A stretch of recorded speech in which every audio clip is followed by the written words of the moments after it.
All right, class, so today I brought you guys some pictures in.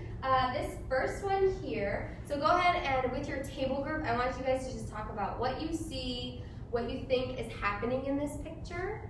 And I'll give you guys maybe like 15 or 20 seconds to chat, just as a table group, make sure everybody's participating.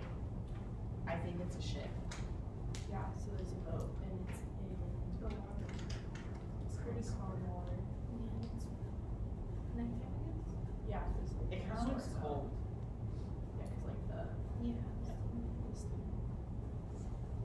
All right, awesome. So I have another picture for you right here. And as you can see, it's very similar, but I'm gonna let you guys chat about this picture as well. What is different about the first picture from the second picture, and why does that matter? As a table group, I'll give you another about 15 seconds or so.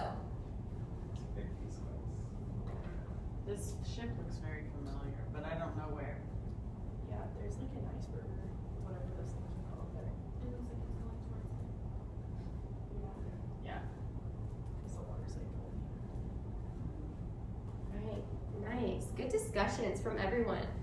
So what I want you guys to see here is that in pictures, this one I cropped out some information and I blew it up to make it bigger size, is I want you guys to recognize that paragraphs are a lot like pictures and sentences are a lot like details.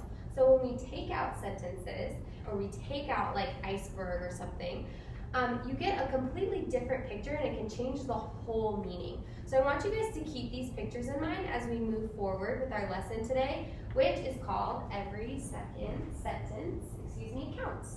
All right, so before we get started, I want you guys to remember our objective. So Lexi, would you mind reading our objective for us today? Students will be able to analyze why a single sentence is relevant to a paragraph selected from A Night to Remember by turning in the paragraph rationale. Awesome, perfect, Lexi. So in here, our verb today is going to be analyze. So you've probably heard of this word before, but before we keep going and moving forward with our lesson, I want you to talk with the person who is next to you, so your elbow partner, about the word analyze. You guys think animals means yeah, I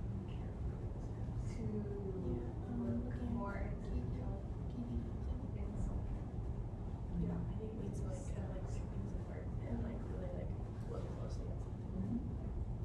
All right, Raven, do you want to share with us what you and your partners talked about the verb analyze? Yeah, so we kind of just talked about how it is kind of like looking at something kind of like in depth and like picking it apart. Yeah, perfect. That's a great way to explain analyze. Another way is to think about Sherlock Holmes or an investigator, and you have your magnifying glass. You're looking at something, in our case it's going to be sentences, very closely to look at the details, to get close up, then to zoom back out and be able to collect all that information and then make a claim, which is exactly what we're all going to be doing today when we write our paragraph rationale at the end. Awesome. So you guys go ahead and grab your books, but before we get reading, there are some vocab words I want you guys to be aware of. So the first one is corridor, and that's a long passage with doors along the side that lead into various rooms. That's kind of like a hotel when you're walking down to find your room when you first get there. Stokers, those are people who tend a furnace, otherwise known as like the fire on a ship. There's also steerage passengers, that's going to be in the piece of writing that we read today. And those are passengers that had the cheapest tickets. So in the Titanic, those are the people who were below deck. It wasn't the nicest room. And then aft, that's a word we rarely hear, and that's the area near the stern, otherwise known as the back part of a ship. Awesome. So Libby, could you go ahead and on page 20, and our paragraph, it starts with no one was asking questions, so I'll give you a second to find that. And then Libby, could you read that paragraph for us? Yes. No one was asking questions along the working alleyway on E deck.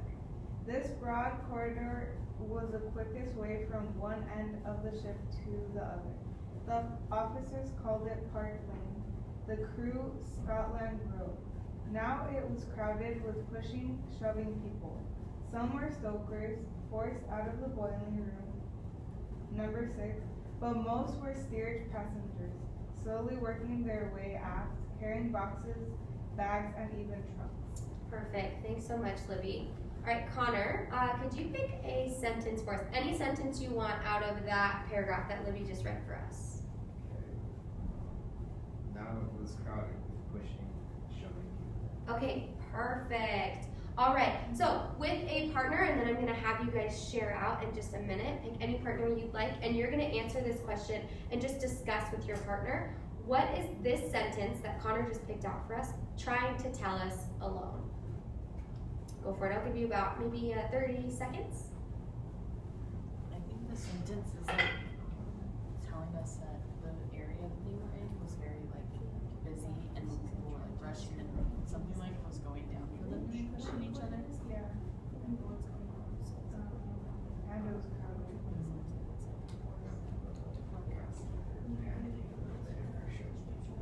Yeah. Right, awesome. Tanya, could you tell us what you and your partner talked about? We talked about it in the sense of kind of like showed like details of what was going on in that specific time and place. Yeah, absolutely. Really good. Connor, what did you and your partners talk about? We talked about how it showed how the environment was and how the people were acting. Yeah. And how would you say the environment was? Was it calm? Was it excited? Panic. Yeah. I think that's great. Really nice. Okay, so with that same sentence and with those same partners, we're gonna do someone picked to be partner A and somebody picked to be partner B. So do that real quick with your partner. Okay, perfect. So raise your hand if you're partner A. Okay, perfect. All right, so partner A, you are going to answer this question. Could this sentence, the one that we were just working on, could this sentence represent the whole paragraph? So that is the question partner A is going to be answering, and then partner B, raise your hand. Partner B, you're going to be writing down what partner A says to answer that question. And make sure that you're really listening to what they say, because partner A is going to look at what you wrote down and make sure that you got all of what they were saying. So active listening. So just a reminder, partner A, you're going to answer, could this sentence represent the whole paragraph? All right, I'll give you about 30, maybe 60 seconds. Go for it. I'm gonna say yes. That's represent. All the other sentences, there's like extra details, but the main sentence just shows what's happening.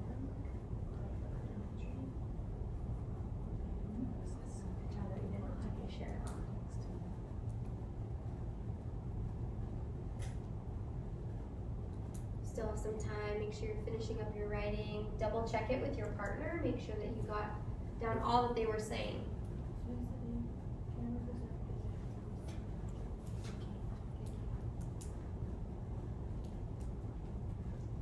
All right, perfect. So Raven and Tanya. So Tanya, what did your partner Raven say? She said that it can't represent because they are Yeah, okay, awesome. So partner B, now you get to turn to answer a question, and partner A, now you get the turn to write. So partner B, this is the question you'll be answering. Does this sentence help or hurt the overall paragraph? So partner A, make sure you're being a good listener and you're writing down all of what they say, and then partner B, you're gonna check to make sure they got all of your answer. All right, ready, set, go. Yes, it does. I think it's like the main thing. What is like going on? Like people are pushing and shoving. It shows you like what is happening in this moment.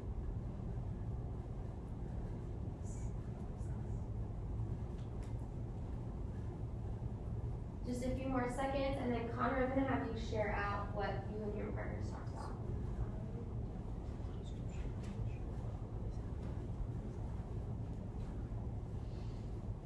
All right, awesome. So Connor, does this sentence help or hurt the overall paragraph? What'd you guys talk about? They said that it does help because if you take it out, then obviously the effect. Yeah, that's great. Another way you could think of it as in any paragraph is that each sentence supports each other. And so when you take one out, if you've ever played Jenga, raise your hand if you've ever played Jenga. Yeah, if you start to take those blocks out or take those sentences out, at some point it all starts to crumble. So that's great. Good job, Connor. All right, so what you guys were just doing is analyzing, which we talked about earlier, which is perfect. We are on the right track. So as we are moving forward, we're gonna start working on a jigsaw. And so how the jigsaw is gonna work is we're gonna have different groups. I think we'll have around 5 or 6 people in each group. And the first group will have sentence 1 to look at and analyze, just as you guys did. Then sentence 2 will be group 2, and then group 3, sentence 3. So all 4 groups are gonna have sentences, and then the last group, the 5th group, is gonna look at the main idea of the whole paragraph. Once you guys are in those groups, you're gonna analyze. You guys are already doing a great job of that. And then we're gonna switch up the groups, and then you guys are gonna share out to people who maybe a group 2 and a group 3 are gonna come together and share with each other about their sentences that now they're experts on. So that's gonna be our goal today. So let's go ahead and get into those different groups.